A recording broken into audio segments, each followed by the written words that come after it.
नमस्कार, मेरा नाम प्रिंस कुमार और आप देख रहे हैं प्रिंस रिपोर्ट्स इंडिया।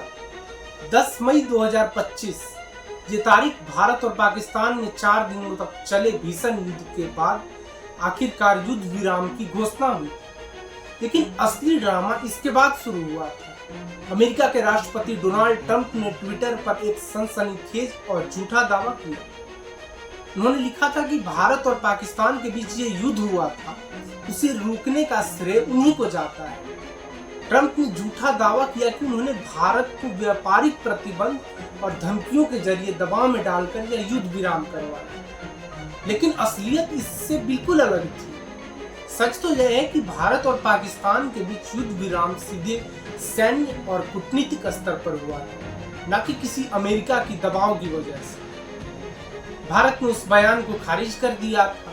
इसके बावजूद डोनाल्ड ट्रंप इस झूठ को बार बार अलग अलग मंचों पर दोहराते रहे। 30 से भी ज्यादा बार उन्होंने इंटरव्यू और पब्लिक स्पीच में यह कहा, युद्ध मैंने रोका है, एशिया तीसरे विश्व युद्ध की आग में जल रहा है। मतलब साफ है कि डोनाल्ड ट्रंप का यह झूठा प्रचार किसी आम बयानबाजी का हिस्सा नहीं था। असल में यह उनके लिए एक सुनहरा मौका था। अगर वह दाव सफल हो जाता तो दुनिया के सामने वो खुद को शांति के सबसे बड़े मसीहा साबित कर सकते थे, और यही बन सकता था उनके लिए नोबेल शांति पुरस्कार की सीढ़ी। क्योंकि इतिहास गवाह है, जब भी कोई बड़ा नेता युद्ध रोकने या समझौता कराने का श्रेय ले लेता है तो दुनिया की नजरें उसी पर टिक जाती है। और यही खेल ट्रंप खेलना चाह रहे थे भारत और पाकिस्तान के युद्ध के समय। एक झूठे दावे को बार बार दोहराकर उसे सच की तरह पेश कर। अब जरा सोचिए, डोनाल्ड ट्रंप के उसी बयान को भारत में विपक्षी नेताओं ने, खासकर कांग्रेस अध्यक्ष, एक नए हथियार की तरह इस्तेमाल करना शुरू कर दिया। डोनाल्ड ट्रंप जो झूठा दावा कर रहे थे, वही बात यहाँ की राजनीति में एजेंडा बन गई। कांग्रेस अध्यक्ष ने उसी लहजे में कहा, नरेंद्र सरेंडर। असल में आप उस टाइम देश की छवि के साथ खिलवाड़ कर रहे थे। शर्म आनी चाहिए थी ऐसी बयान। एक बात और थी, क्या था वो? डेड इकोनॉमी के बारे में बात कर रहे थे। डेड इकोनॉमी को लेकर उन्होंने कहा था कि भारत की अर्थव्यवस्था डगमगा चुकी है, मर चुकी है। तो इनका जवाब आता है, हाँ, दिस इज द फैक्ट।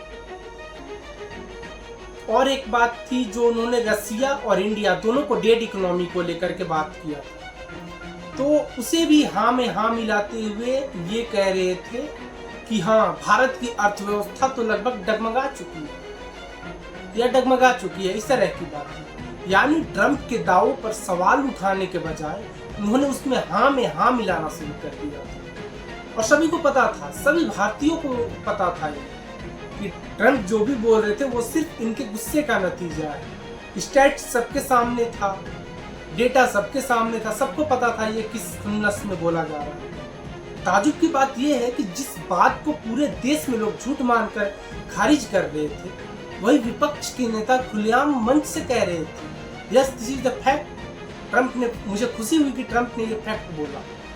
अब सवाल उठता है, क्या यह तार्किक सोच है?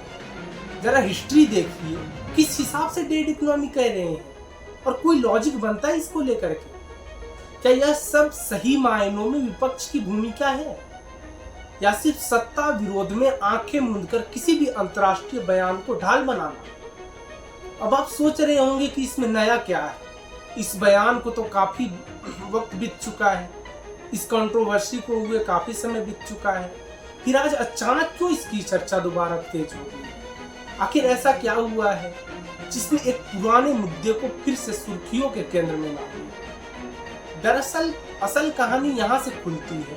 पाकिस्तान के विदेश मंत्री ने हाल में ही एक प्रतिष्ठित न्यूज चैनल को इंटरव्यू दिया, शायद अल जजीरा।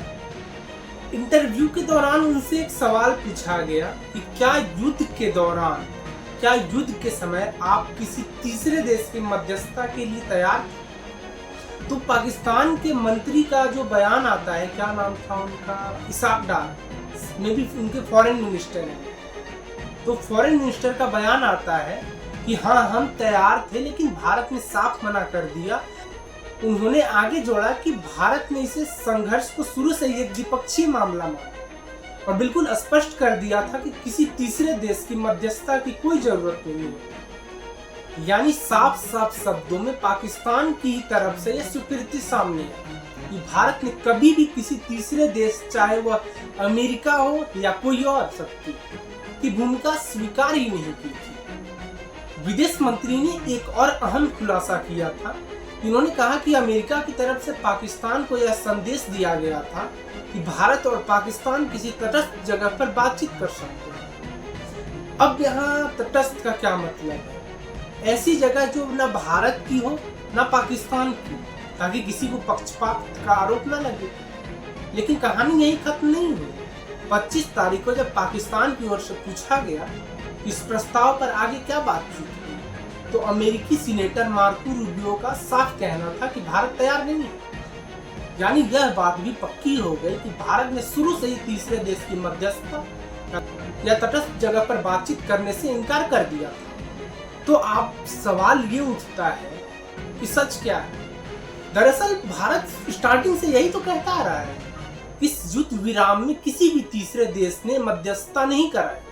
असलियत यह है कि पाकिस्तान के ही डीजीएमओ ने साफ शब्दों में कहा था अब बहुत हुआ, अब रहने दीजिए, और इसी के साथ उन्होंने भारत से माफी भी मांगी थी। लेकिन शर्म की बात यह है कि हमारे देश के विपक्षी नेता इस सच्चाई को देखने के बजाय बिल्कुल गैर जिम्मेदाराना रवैया अपनाते रहे। उन्हें समझ ही नहीं आता कि किस मुद्दे पर राजनीति करनी चाहिए और किस मुद्दे पर देश के साथ खड़ा होना चाहिए। भाई साहब, बहुत सारे मुद्दा है देश में, अंदर इसको मुद्दा बनाइए ना। और तो और यहाँ के कुछ पत्रकार जो खुले तौर पर कांग्रेस के समर्थक माने जाते हैं, उन्होंने भी इसी एजेंडे को हवा दी। सरकार को घेरने की कोशिश में उन्होंने पाकिस्तान की नैरेटिव को मजबूत किया और पूरे मुद्दे पर जनता के बीच भ्रम फैलाने का काम किया। तो अब सबसे बड़ा सवाल है कि क्या विपक्ष के नेता माफी मांगेंगे? जिन्होंने उस वक्त अमेरिका के बयानों पर खुशी जताई, जिनकी बातें पाकिस्तान और चीन के न्यूज चैनलों की हेडलाइन बनी, क्या वे अब देश के सामने आकर स्वीकार करेंगे कि उन्होंने गलती की? आप सबने देखा है भारत की विदेश नीति। अमेरिका बातचीत को तैयार हो गया है और उनके ट्वीट्स के कई मायने निकलते हैं। भारत अपने विदेश नीति खुद तय कर रहा है, किसी का पिछलग्गू नहीं है, चाहे वो अमेरिका ही क्यों ना हो। खैर, ये टॉपिक से अलग जा रहे हैं, तो वो किसी और वीडियो में बात करेंगे। अब आते हैं टॉपिक पे। राजनीति अपनी जगह है, लेकिन जब आपके सब दुश्मन देशों के प्रोपेगेंडा को ताकत देने लगे, तब यह सिर्फ बयानबाजी नहीं रहती, यह सीधे सीधे राष्ट्रीय हित के खिलाफ जाता है। अब देखना ये है कि क्या ये नेता हिम्मत दिखाएंगे, जनता से और देश से माफी मांगेंगे। वही पत्रकार हैं जो खुद को न्यूट्रल बताते हैं, लेकिन सवाल ये है कि क्या वो इस बयान को कवर करेंगे, क्या वो इस टॉपिक को जनता के सामने लाएंगे। क्योंकि जब ट्रंप की तरफ से बयान आया था, तो हाल ये था कि उनके ट्वीट्स को आए हुए 1 घंटा भी नहीं हुआ और होता क्या था, इनका वीडियो तैयार, इन पत्रकारों का वीडियो तैयार हो जाता था। इतनी तेजी, इतना जोश उस वक्त क्यों था?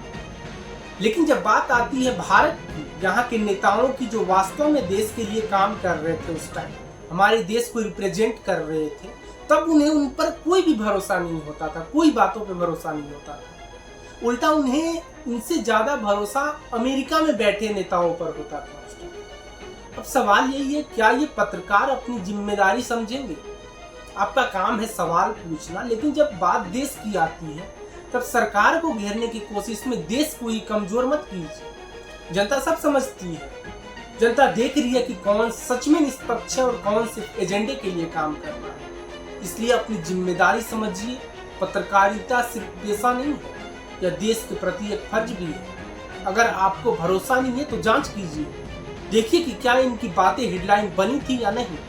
क्या सच में पाकिस्तान और चीन की न्यूज चैनल जो है, इन पर इन बयानों का प्रमुख सुर्खियों की तरह चलाया गया है? नहीं, ज्यादा कुछ नहीं करना है, इतना ही करना है, आर्काइव खोलिए, उन दिनों की हेडलाइंस देखिए और खुद फैसला कीजिए।